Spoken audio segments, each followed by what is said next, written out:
I wake up each morning with a quiet thought lingering in my heart. Let no debt remain outstanding, except the continuing debt to love one another. Romans chapter 13 verse 8, a simple yet powerful verse from the Apostle Paul, reminds me that in a world bustling with demands, obligations, and desires, there is one ultimate debt we should be willing to carry: love. When I consider the debts I owe, they usually appear in terms of finances or favors. But as I read this passage, I realize that the most important debt I can never fully repay is love's debt. It's the limitless outpouring of Christ's sacrifice, extended to me and through me. A daily calling to nurture compassion rather than resentment, to show grace instead of judgment, and to bring hope where hopelessness abounds.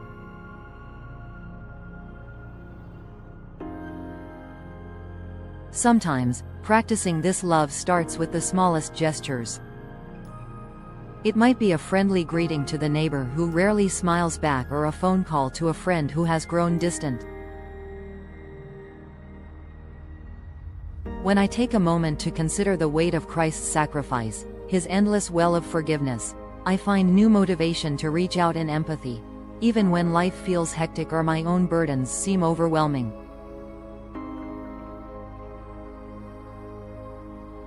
In reading the New Testament, especially passages like Romans chapter 13, I discover that true love goes beyond emotions. It's a heartfelt commitment that stems from God's boundless grace. The call to love one another is not an abstract suggestion but a blueprint for Christian living. It reshapes how I interact with family, friends, and even strangers. As I strive to embody love, I begin to see the faces around me with renewed tenderness and patience. I find that a listening ear or a helping hand, no matter how small, has the power to lift souls and reflect God's compassion. The brilliance of Romans chapter 13 verse 8 is that it reminds us how love fulfills the spirit of the law. When love stands at the center of our intentions, we naturally do no harm. Rather, we strive for peace, unity, and kindness. This way of life is not always easy, yet each effort brings a deeper sense of joy and purpose. It reshapes my attitude, guiding me to serve rather than to be served, to forgive rather than to condemn.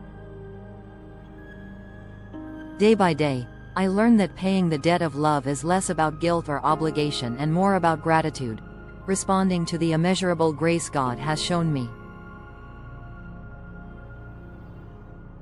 And in continuing to read Scripture and reflect on its truth, I grow in understanding that love is both the journey and the destination, a faithful path leading me ever closer to the heart of God.